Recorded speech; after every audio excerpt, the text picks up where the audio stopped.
صباح الخير.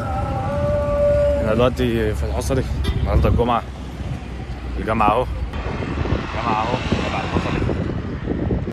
هنقابل النهارده ضيف جديد معانا، أحمد طارق. يلا بقى لعله خير، يبقى يوم جميل لطيف. جينا على صلاة الجمعة بالظبط، فدي حاجة مش وحشة، جميلة. كانت تبقى أحسن لو كنا جينا بدري أكتر، بس الصراحة يعني تكسلنا. أو مش تكسلنا، احنا جت حتة كده لما صحينا في الوقت المناسب، لقيت إن أنا يعني مفيش فيها طب خالص وخمدان جدا.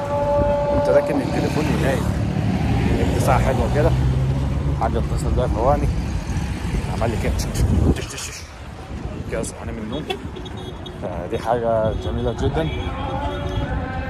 أنا مش واكل أي حاجة، فلما أحمد طارق بقى يجي هناكل. يلا بينا نروح بعد صلاة الجمعة ونيجي. احفظ عني ما أقول، مات خزان الأموال وهم أحياء، والعلماء باقون ما بقي الدهر، أجسادهم تحت التراب مدفونة ومصونة.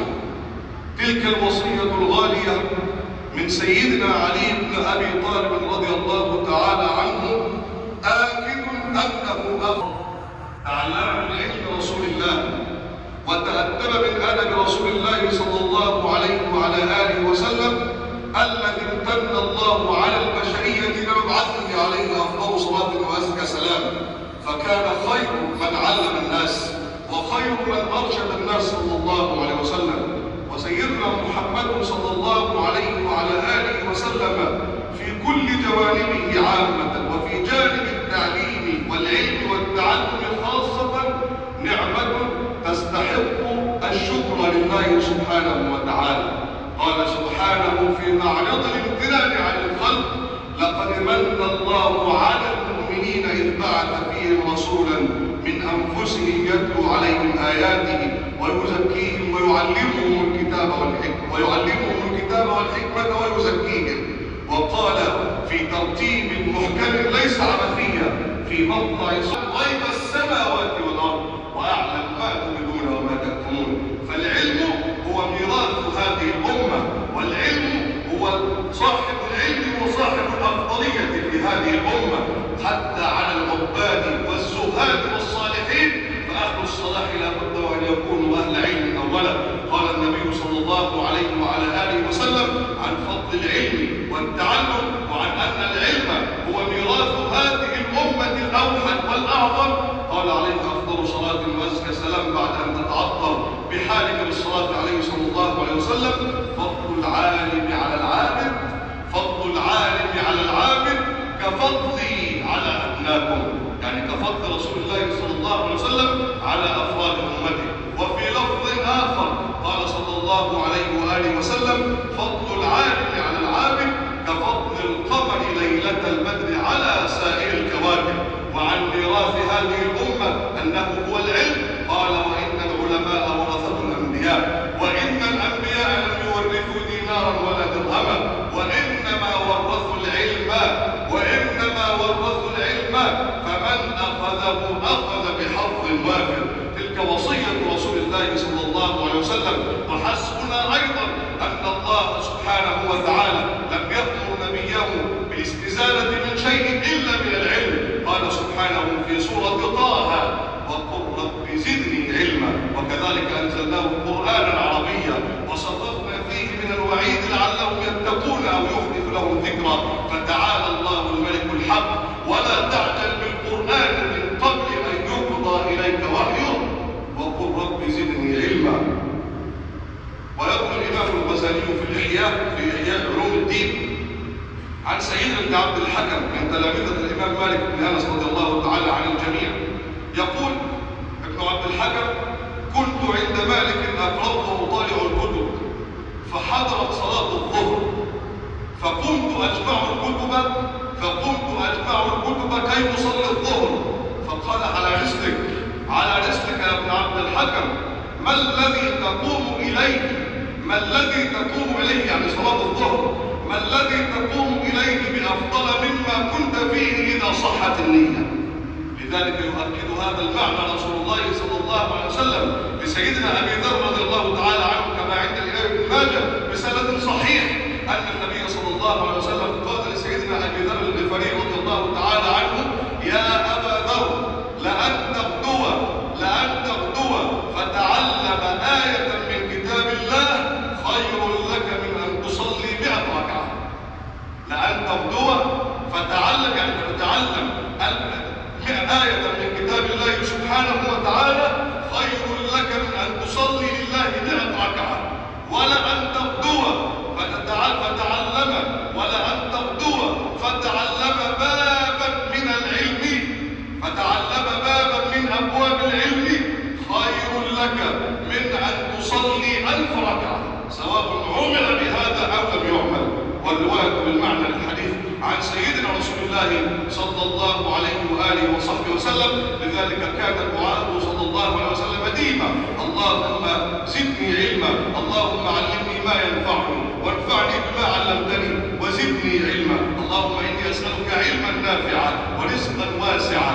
كذا كان دعاءه صلى الله عليه وسلم. نسأل الله تعالى أن يوسع مدارك عقولنا وأن يرزقنا العلم النافع والعمل الصالح وأن يقبضنا على ذلك، اللهم آمين. استغفروا الله وتوبوا إليه إنه هو الغفور الرحيم.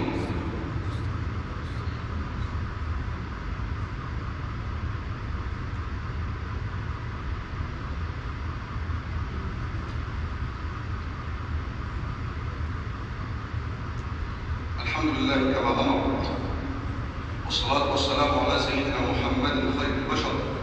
اللهم صل وسلم وبارك عليه ما اتصلت عين بنظر ووعت أذن بخبر، وسلم تسليما كثيرا يا رب العالمين.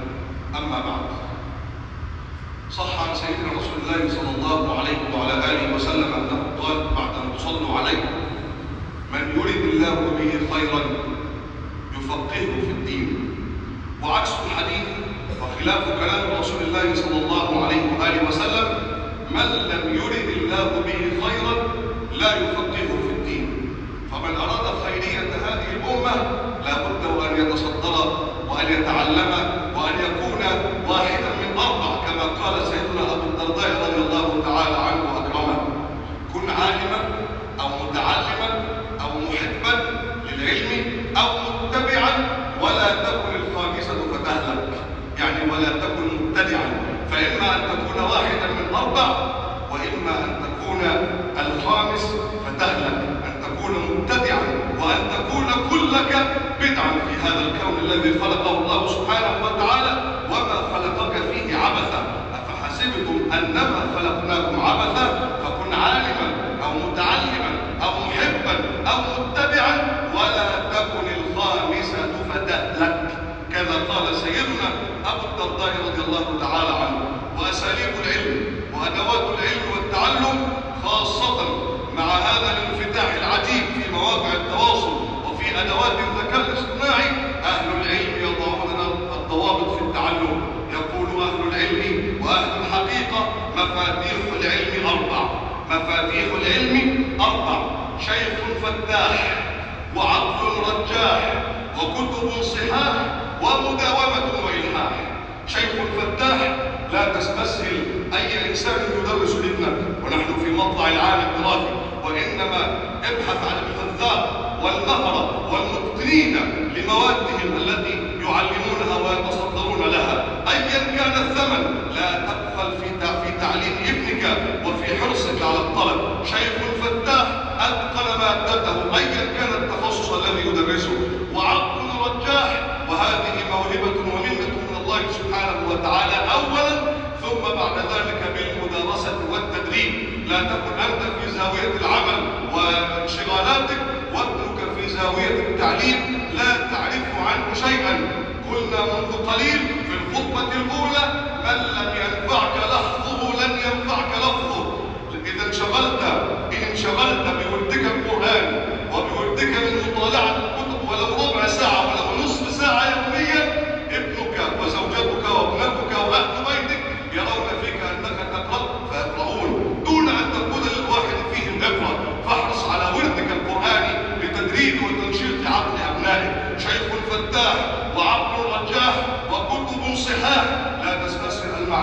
سألك ابنك لا تستسهل مواقع التواصل أو مواقع الذكاء الاصطناعي الشات جي بي تي وغيرها فتبحث عن معلومة سريعة لتنتهي من هذه الأزمة التي أنت فيها، ولكن استخدمه فقط للمصدر وارجع إلى المصدر وكتب صحاح ثم بعد ذلك مداومة وإلحاح.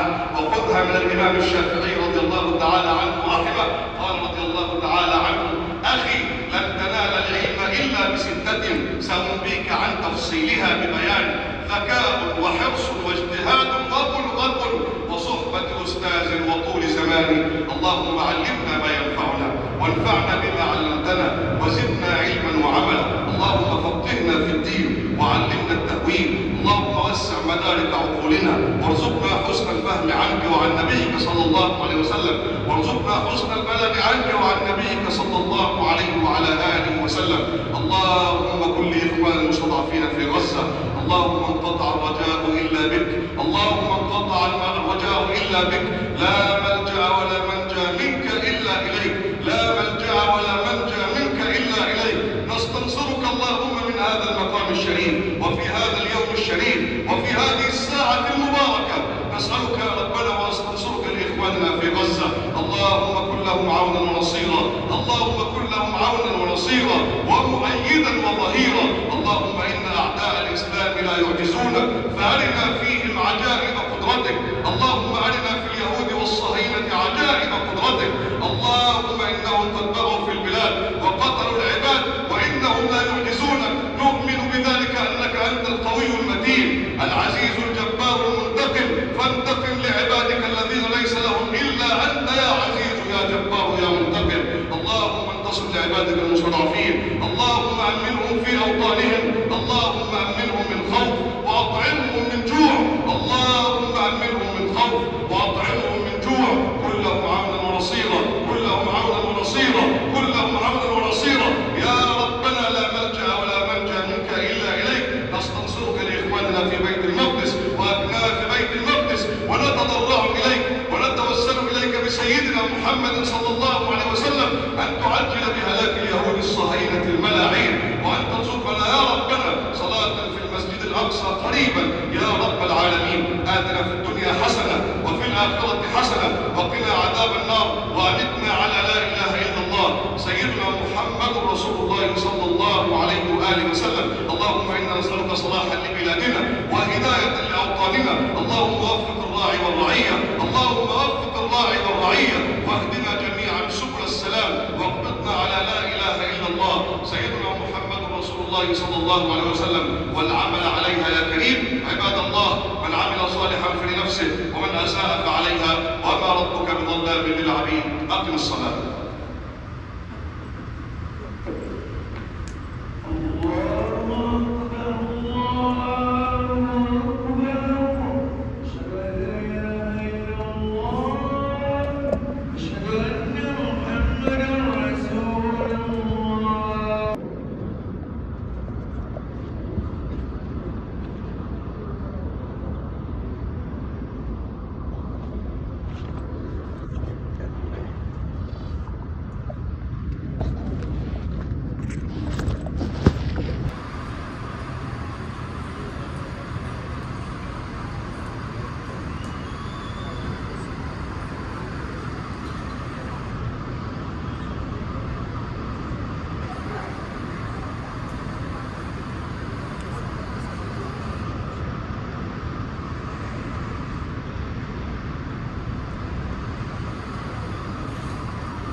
جميل جدا يا جماعة، بطريقة حلوة حلوة.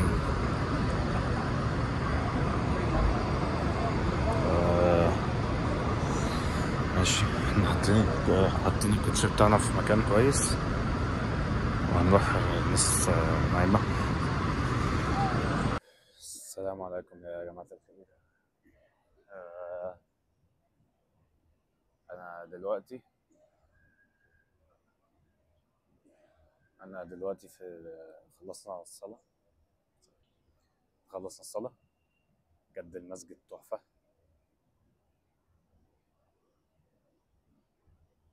استنى،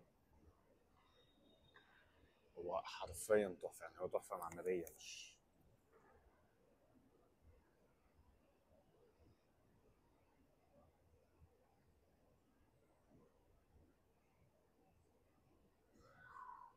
حلوه اللقطه دي لما طفى كده الجو بقى لطيف. المساجد هنا مش عارف ليه بتقفل بسرعه الصراحه، بس يمكن عشان تجمعات وكده، واكيد حصل مشاكل كتير مثلا بسبب حاجه زي كده. متعرفش. احنا كلمنا احمد طارق، هيبعت لي لوكيشن دلوقتي. المفروض هيبعت لوكيشن نروح عليه.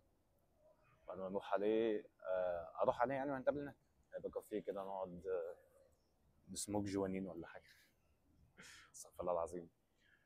الخطبه كانت جميله جدا الصراحه. الخطبه كانت عن العلم.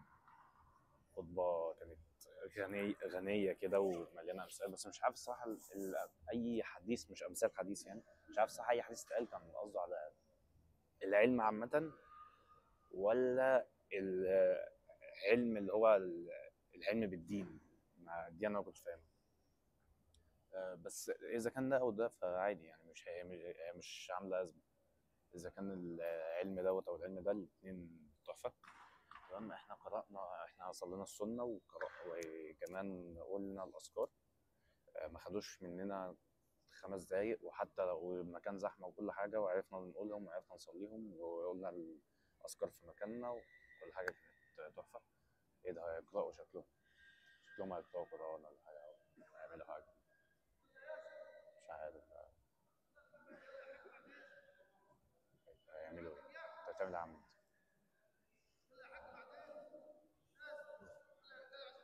خلاص ماشي. آه بجد اتبسطت قوي من المسجد ده. خلاص بيقفلوا. مش عارف ليه يعني بيقفلوا يعني على الاقل حاجه مسجد الحسن يمكن يسيبوه بدري شويه يعني. صراحه عشان بجد جامع. مش عارف جامع، ده هو ده جامع مش مسجد. بيتقال عليه جامع. جميل جميل جدا. التفاصيل اللي فيه حلوه. مكتوب هنا اسامي الصحابه واسامي الرسل على الحيطان. حلو الصراحه. يلا بينا.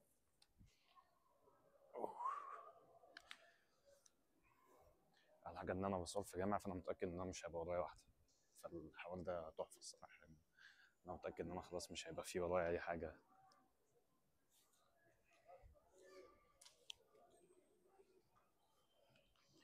متاكد ان انا مش هيكون ورايا اي حاجه ولا. بسم الله.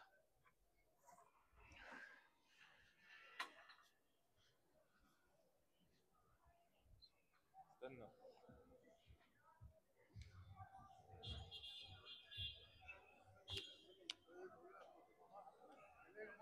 بص الصراحه انا هقف اقعد استنى لحد ما، ولا هو الراجل لسه بيلف ولا هو.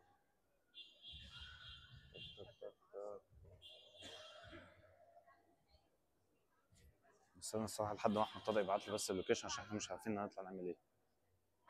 فتعالى نستنى بس احمد طارق يبعت اللوكيشن، بعدين نقوم ماشيين. هو قال في قهوه اسمها قهوه برجوله، او قهوه برجوله، مش عارف هي دي ولا دي. معرفش.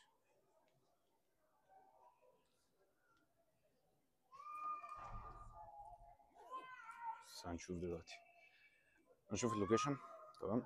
نشوف اللوكيشن احمد طارق هيبعته، ونقوم راجعين، نقوم رايحين. اوكي. يلا بينا. اوكي يا جماعه، احمد طارق بعت اللوكيشن بعيد عننا 700 متر. هنديها واحده ميني يعني ايه. وان داي لونج. لا هي كده مش لونج، هي كده ايه.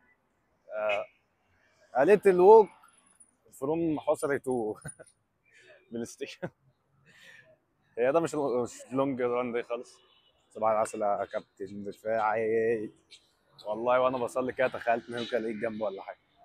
اموت واشوفك يا صاحبي. بابا دفاعي. بص. السلام عليك. خلاص لوكيشن اهو 700 متر. ايه ده؟ ماشي ماشي ماشي كيلو 200 متر. ماشي يلا بينا. زي ايه هتمشيها؟ لا لو هتمشيها بقى خد 500 متر كمان بقى يعني، ما يصحش. اول مره اشوف وهمي في مصر اهو. وهمي هناك اهو. للصعاليق اللي لسه ما حسنوش وهمي موجود جنب الحصن. يعني ما تنساش لو هتاكل في وهمي اللي في الحصري تاكل. فودافون بتقول لي احجز ايفون 17. احنا اللي خلى احمد يتاخر اصلا ان احنا معناش فلوس نيجي. ماشي. صباح العسل. هنروح البتاع دوت. هنروح بتاع ده تمشي. طبعا نازل بقى ترايبود والكاميرا بتاع عشان منظرها اكيد الناس محدش يكلمني هيقول لي بصور يا كوتش كابتن بصور يا كابتن. كمان عشان مش عايزين نصور اي حد ورانا. بنت تكون لابسه بس على اي حاجه من الحاجات ديت.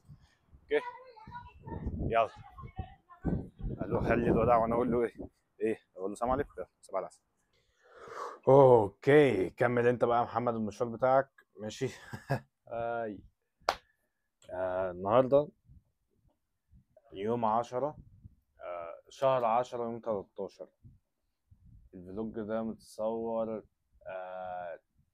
19/9 تقريبا من شهر. هو كده كده هينزل يعني الخميس اللي بعد الجاي كمان. يعني هو هينزل كمان بعديها تقريبا. يعتبر بيكون عدى الشهر بالظبط. ليه انا وقفت دلوقتي وبنتكلم؟ عشان الفلوج ده طويل جدا. احنا دلوقتي بقينا تلت ساعة واظن بالبتاع ده هنكمل مثلا 25 دقيقة. ف 25 دقيقة واحنا يا دوب بس صلينا الجمعة. هو طويل الصراحة عشان احنا حاطين خطبة الجمعة فيه. فدي حاجة حلوة. عشان انا حاطط خطبة الجمعة فيه ولسه في بقى شوية عبث في السايبر. وفي ربع ساعة قعدنا ناكل فيها وبنعمل ريفيو للسندوتشات. ولسه في تمرين بس تمرين ما طولش عشان احمد مسح التسجيلات من على تليفونه. يعني ميرسي يا احمد طارق. بس يلا. صورنا كام حاجة كده بس كانت تمرينة حلوة. في فقرة عبث مش فاكر كانت متصورة وفي لسه في فقرة عبث اصلا كمان متصورة بتليفوني. يعني ديت مثلا فقرة العبث ديت قولوا. هي فقرة العبث ديت لوحدها ربع ساعة تانية. فالفلوج ده يا جماعة تقريبا ساعتين يوم إذا ما كانش ساعتين وشوية. وأنا كمان قطعت اليوم في النص ما كملتش اليوم. أنا كملت اليوم مع عبد الرحمن أخويا ما تصورتش حاجة هناك. فإيه for your sake and my sake and any sake لأي حد بيتفرج يعني. إحنا البتاع ده مبين إن أنا معضم. بس والله يا جماعة يعني لسه فيه. والله أنا لسه ما راحتش عليا. والله لسه. الفلوج ده اظن هيتقسم على 4 اجزاء 3. ليه؟ عشان معايا ماتيريال. يعني حرام ان انا بعد كل مجهود التصوير ده اقوم مش شايلها. يعني انا منتجها احطهم مع بعض كده واقوم منزل. ليه لا؟ وكمان من الحاجات اللي بعملها احاول اعملها دلوقتي ان انا منتج فلوج بتاع بيج رومي. اللي قابلت فيه البيج رومي ده يمكن اقعد امنتج فيه عادي اخد وقت فيه براحتي. عشان كده كده هو بايظ اساسا. انا الفلوج ده متصور من شهر 2 يا جماعه. من شهر 2. فده عذاب لوحده. من شهر 2 لغايه دلوقتي كتير. رمي وتسويف على مش فاضي على حاجات كتير يعني. حاجات كتير. بني ادم يموت في زنقه الكلاب وكلاب يموتوا في زنقه البني ادمين اظن. عشان هما يتزنقوا فبعيد عنهم فهم يقعدوا بقى كده يتمسكوا كده بكوبايه الشاي. زمن. اوكي see you later. ما تنساش لو صليتش الفجر مغرب ظهر عصر عشاء تنزل تصليهم عشان دول اهم من اي حاجه. عارف ان كده زي دي كان المفروض في اول فلوج بس خليها في اخر فلوج عشان تعرف ان انت ضيعت وقتك وانت في صلاه كده لازم تصليها. سلام.